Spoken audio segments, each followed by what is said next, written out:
What's up, guys? So, do you need a degree of some sort to be an expert in training, fitness, those type of things? It's kind of the old battle, is it better to be book smart or street smart? So, with this, and kind of from my experiences, I think it's nice to have a degree, but I don't think it's entirely necessary to be an expert in training and fitness.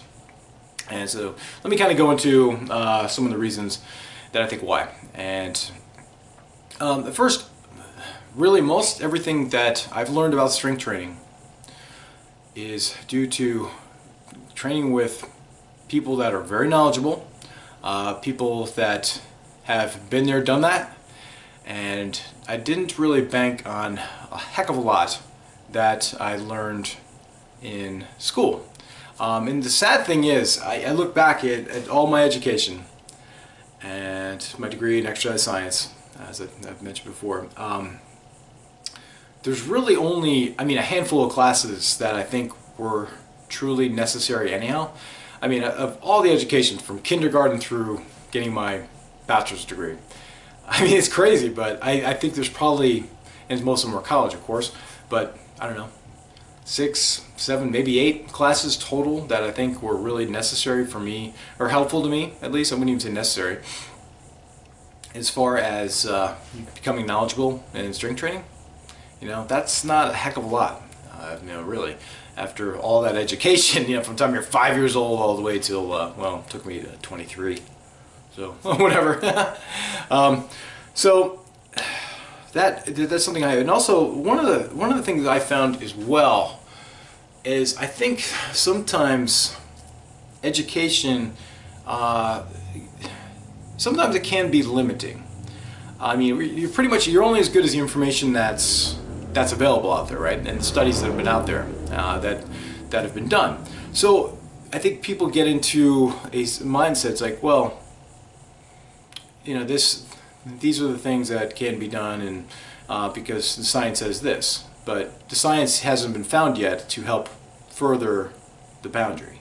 Kind of like, for instance, there was a bunch of scientists years, many decades ago, that scientifically proved one cannot run a sub 4-minute mile, and they had all that current science at the time to prove it. That is.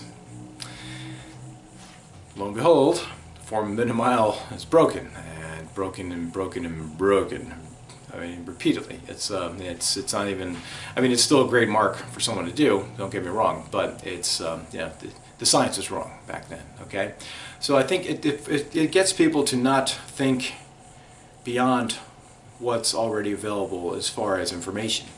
Don't get me wrong. Scientists are still doing things to help to do this and everything, but I think a lot of times what happens is this, it's people that don't have that type of science background, they don't know about boundaries, they don't know about that. So what they do, they just, like, okay, this is what the goal I want to achieve, or whatever it is. It's bench press, 1,000 pounds, for instance, say someone. It's like, no, that's impossible. Science says no human could ever do that, and stuff like that. But they don't hear that negativity and stuff. They just have the, like, well, I'm gonna train and get myself, and I'm gonna make adjustments to my training routine and stuff like that. And just whatever these super power lifters, and I'll get one of the persons I train, I'll get them to a 1,000-pound bench press, for instance. So so they'll keep on progressing and making little gains. Like, okay, we crossed the 800-pound mark. We'll cross the 900. And eventually get to the 1,000 pounds. So, that's they don't have those impediments, I suppose you can call them, in front of them, because they don't know about them. So they don't know the science behind it. So what happens in those cases, though, it's like when something is broken, and then this actually helps science to get better as well. And what happens? It's like, well, science, like, well, shit, it's been done. So now we got to try and unravel that and figure out how it was done. And all of a sudden, the new science is now found because someone that didn't have the science pushed the boundary beyond what science said could be done. or it was impossible to do. So, so that's kind of thing, guys. So don't think it's limiting or anything like this. Really, I think people have things to contribute. I think I've been very, very, very, very lucky to have been around some really knowledgeable folks in my life with strength training. I've trained with some of the most unbelievable people I've ever could have imagined training with. First, early on, my uncle. He's the one that introduced me to strength training. But it's one of those things. Hey, the strength training world, steal knowledge. That's what it's all about. That's what I do. That's what you should do. And he was in a position. He trained with a lot of people. He knew a lot of like NFL football players. He knew, and that he knew that he's trained with in the off season.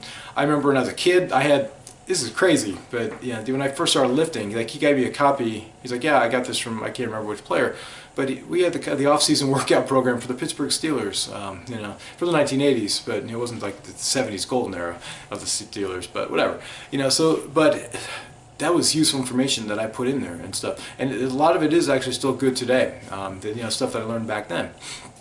Then as I got older and stuff, when I went to play football in college, the strength coach there, I was able to learn a lot. One of my good friend of mine was an assistant strength coach for the University of Kentucky basketball team, and the basketball team had a totally different approach about strength training than I ever heard. But so he taught me so much as well. These are things there's nothing to do with classes, right? None of this. And then after I got get done playing football, I got done at college, I trained with a power lifter. And he taught me a ton. We're talking a guy who wasn't the greatest in the world, but I mean, he's still a 500-pound bench presser and everything. So I learned a ton from him. Then one of my jobs, I trained with a Paralympic bench presser, and he was a Paralympic Olympian, that is. And at the time, he was a gold medal winner there. So, but he had so much knowledge as well on strength training and bench pressing, and holy shit! So I stole his knowledge. Then I became friends with and worked with a professional bodybuilder, Richard Tricky, that's his nickname, Jackson. And man, we used to talk this all the time. And the guy is truly one of the elite bodybuilders in the world. So again, this is stuff that we used to talk strength training all the time, and just just knowledge. I'm just feeding it into myself. And these are things, I mean, I didn't learn in school and stuff. I think really the biggest benefits of an education of it, I think it helps like kind of round off the edges, I guess. In a lot of the things in everything that you see and everything, is like some things will make sense to you. I'm like, oh, okay, the reason for that is this, whatever. Go back to your kinesiology class and remember what, like, okay, that's the reason for that. Blah blah blah blah blah. So those type of things, I think it's pretty useful. But if you just stick to, but I know lots of people. I know someone has like a PhD in exercise science, whatever. I forget. I don't think it's quite called exercise science, which he has her PhD in. But you know what? I don't trust this person to write a strength training program for me. I don't think it'd be terrible, but I don't think, even though this person has a PhD, I don't feel this person has as much knowledge as I have. That person spent a lot of time in front of books, not necessarily a lot of time.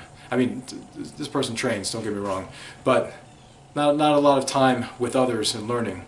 So that to me has been the biggest educator out there. And there's times I regret too. It's like one of my guy trained in my jiu-jitsu school. This guy was so strong, and he actually just recently moved, and he's from Egypt, and he had his own, I guess the principles and everything that he had learned from over there, and the people that he trained with and everything. And man, I really wish before he moved, I didn't realize he was going to move. I would have soaked up his knowledge too, and hopefully share it too. It's not just a meet just take thing. There's things that obviously I try and give back as well. But really, guys, that's it. I think so you don't feel like you have to listen to someone who has a degree or something, because I fall back 10% on my degree knowledge, and the other 90% from other things. So guys, I mean, that's just this is one guy's opinion.